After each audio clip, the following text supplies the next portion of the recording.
All right, well, as I'm sure most of you will recall, yesterday we did another sorting piece, and we have been in the middle of a number of sorting pieces. And we have also been in the middle of a discussion of the work of Julie L. Green, particularly and especially this extended piece that she did involving visualizing the Last Suppers of inmates on death row and their requests for a last meal. And we've talked about what this representation means in terms of its a moving emotional affect, and also in terms of the work that it does as a social and structural analysis of the criminal justice system in the United States, and particularly the racial and other kinds of class and ableist biases within that system, and how it does all of this in this configuration of a relatively simple and singular series of representation of images of last meals that are produced in this blue cobalt paint on plates. So yesterday, the work that we did in sorting was a kind of convergence of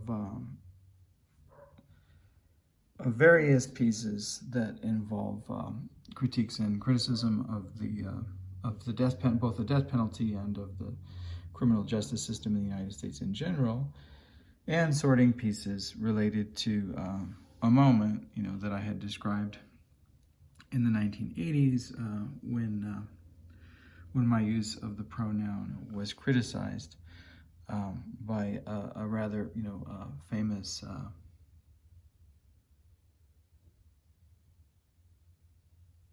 and influential artist in the arena of performance and event arts, named Alan Capro, and how Alan marked on a paper I had produced analyzing either one or more work of Yoko Ono's, but certainly the work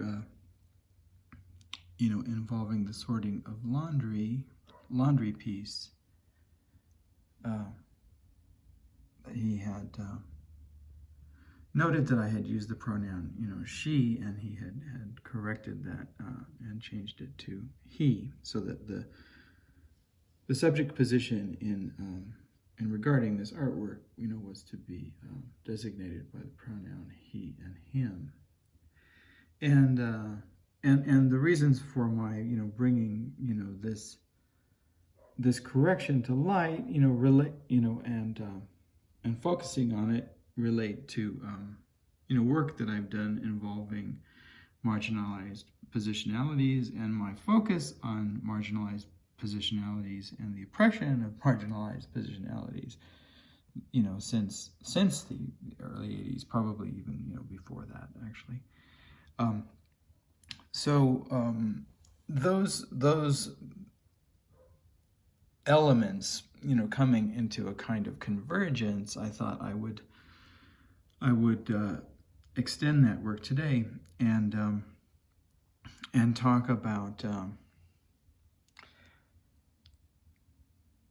this work, Julie L. Green's work, is an example of last meals that one would receive, if one fell under that category death row, which was one of our sorting categories yesterday, as you will recall. So these are all examples of last meals that someone, who had been sorted by fascism into the category death row might have received. So I thought, contradistinctively, it might be interesting today to see if we could figure out what the last meal of someone who had been categorized or sorted into the category scot-free might be. And so, of course, I thought of Kyle Rittenhouse, who was recently by the American criminal justice system been sorted into the category scot-free. I thought it would be interesting if we could find on the internet what his last meal had been. So let's go ahead and open up a browser. I'm gonna start, I'm just gonna guess, but I'm gonna start with this search, Kyle Rittenhouse favorite foods. All right, let's see what we get.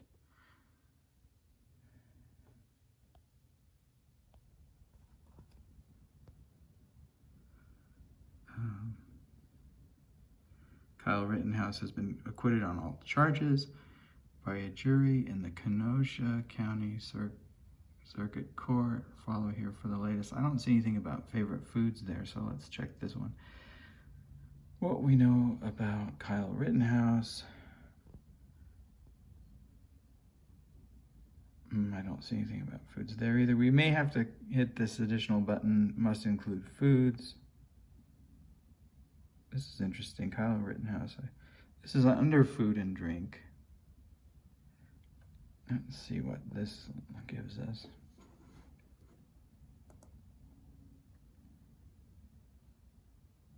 Right there he is, looking very white and pristine and innocent.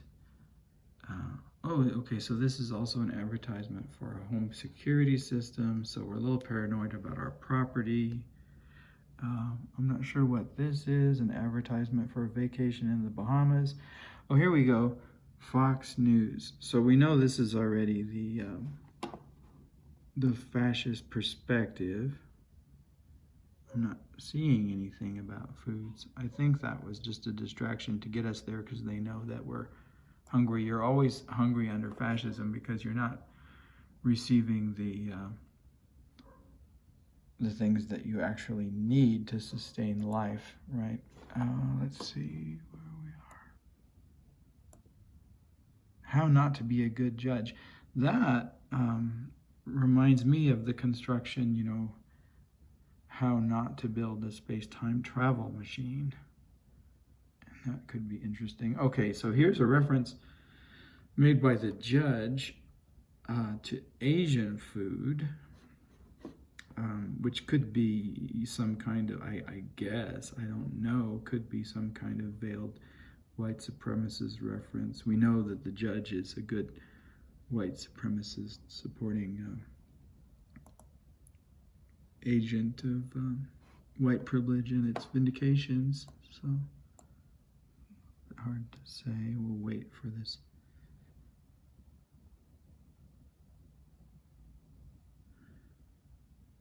Here's an ad.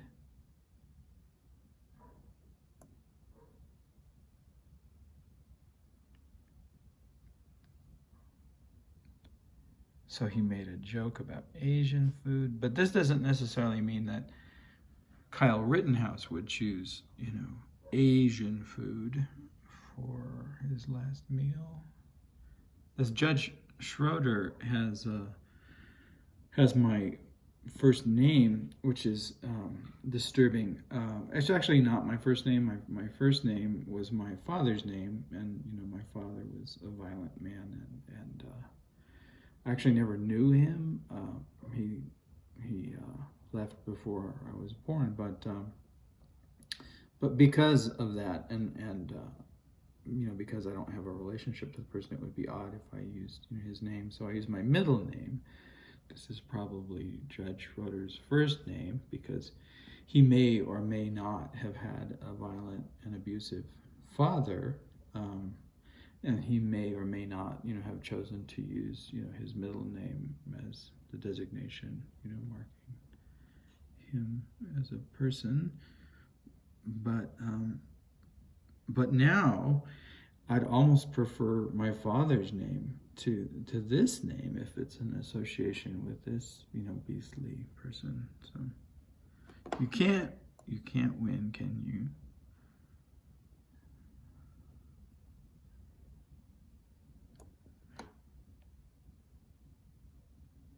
It just says that he made a quip about Asian food.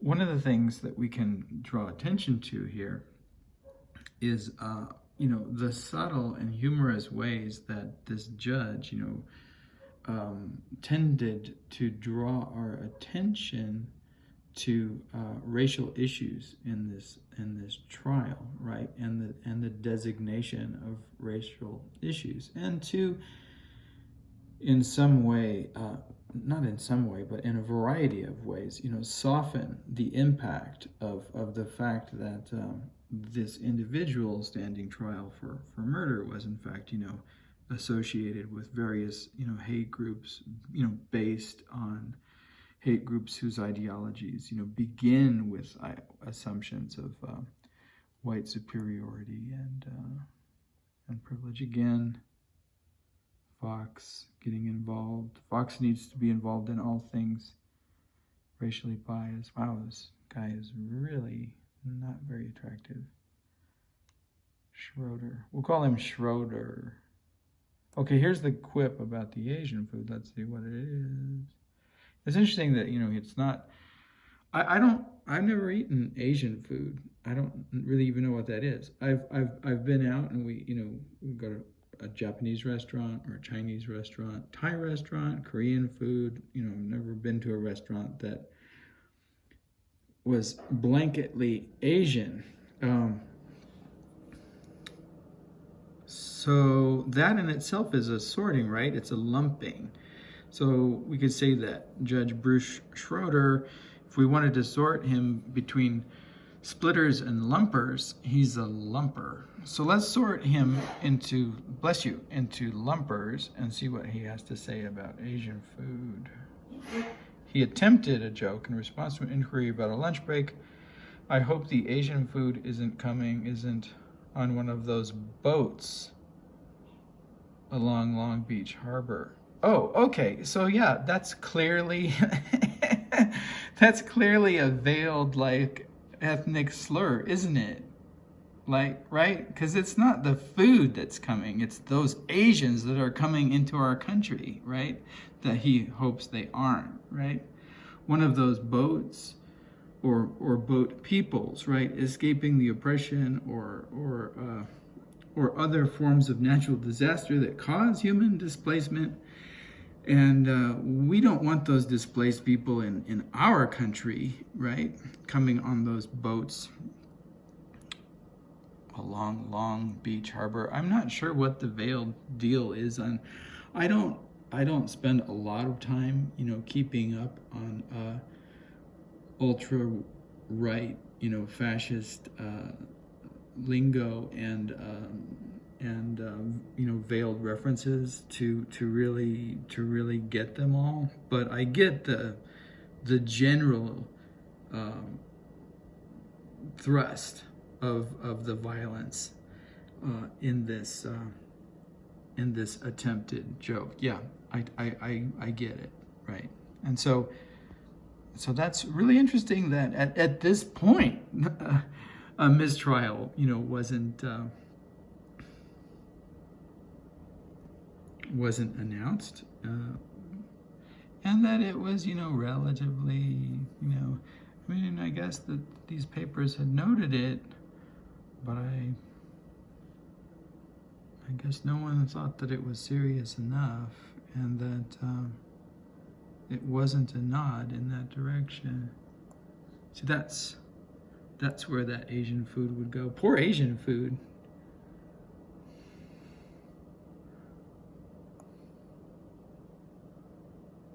All right, so that didn't get us anywhere. Unfortunately, that got us nowhere, did it? So there's another reference to that. What would you call that? What would you call that statement?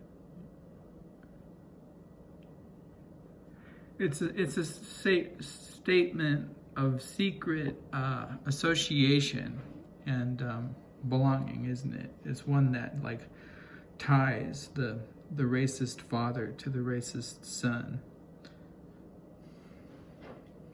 There are also images, I recall, of this Judge Bruce Schroeder, or we'll just call him Schroeder so that we don't use that name, and I have to find still another name for myself, that this Judge Schroeder, with this Kyle Rittenhouse looking over his shoulder, kind of them both smiling in this happy, pleasant, family style, almost embrace, right?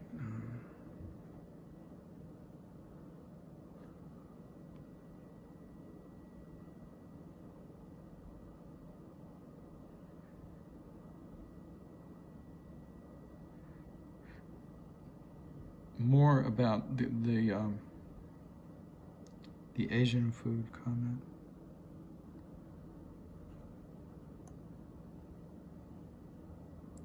Understandably, a lot on that, but what I'm really interested in is Kyle Rittenhouse's last meal, because as you recall, the very point of this sorting exercise today, or it's not really a sorting exercise, but is to look contradistinctively at what a last meal for someone who was sorted into scot-free would look like compared to someone who was sorted into death row. So maybe he's not just out eating food. Let's look and see if we can find him elsewhere. Let's see, favorite bar. Kyle Rittenhouse favorite bar.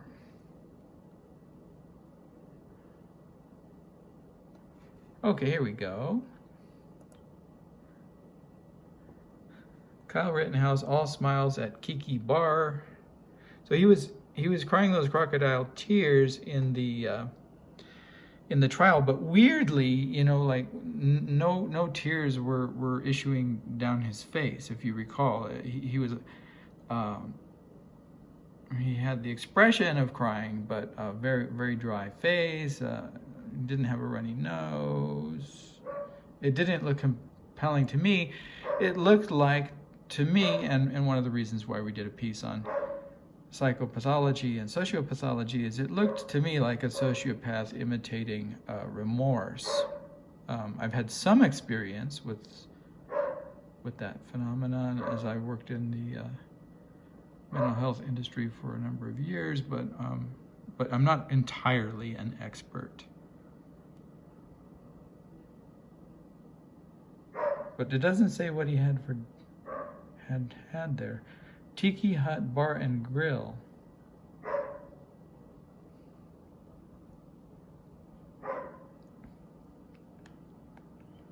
All right, well, maybe we can't answer this question directly, but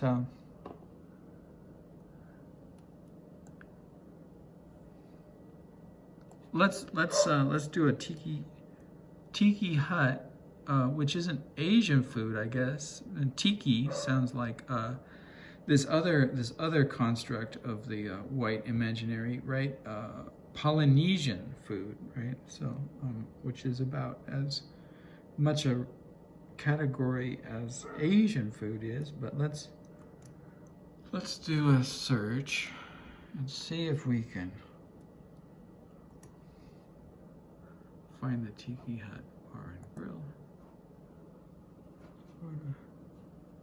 Here we go.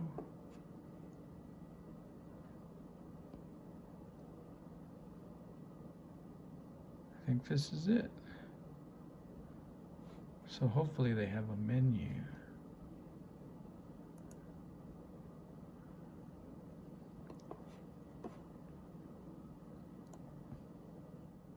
Oh, here we go. Menu. So, in sorting under fascism, we saw some examples from Julie L. Green of what last meals of those. Now, in this instance, last meal is going to have a slightly different definition than it did under death row, right? So, under death row, last meal meant that's the last meal that you're going to have in this life, in this world, before you move on into another life or another world. And in this case, under the scot-free designator, sorting by scot-free under fascism, last meal is going to have a different meaning, and that meaning is going to be the last meal that you had. You know, like when did you eat last? Like if you went to the doctor and you had to have something performed as for example, you had to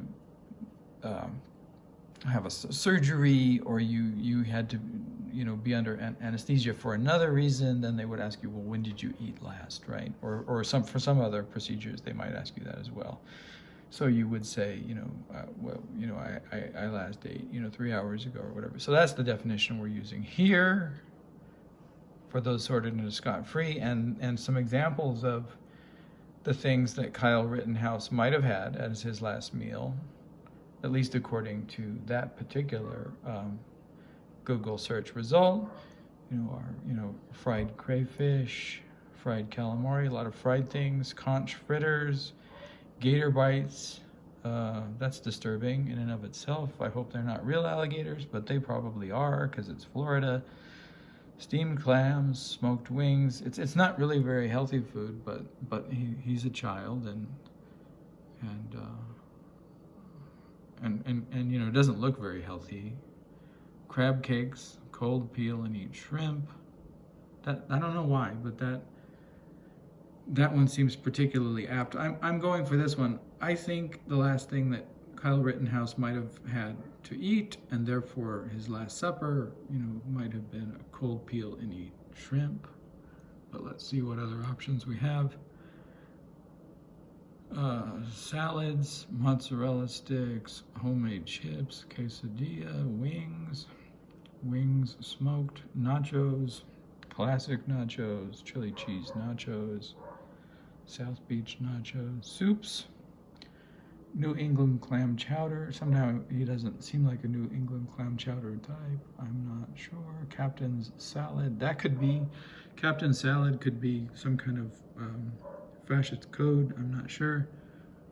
Chef salad, probably not. Greek salad, probably not. Greek salad is too democratic, I think, or maybe too classical. I'm not sure. Spinach salad, probably not. Clams and pasta. Blackened chicken Alfredo, shrimp scampi, Havana banana. Okay, that's another possibility. Havana banana. Smokin' Jerry's prime rib sampler, crab cake platter, Smokin' Jerry's sampler, redfish fingers. A lot of options. Oh, wait a minute. Oh, I thought that said tears. I passed it.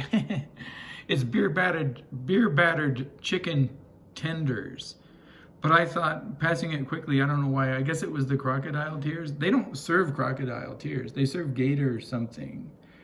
But so let's say, because I misread this, that must have been a sign, since there are no accidents. And I think this is what Kyle Rittenhouse Last Supper looked like. Beer battered chicken tears. And what was the other one?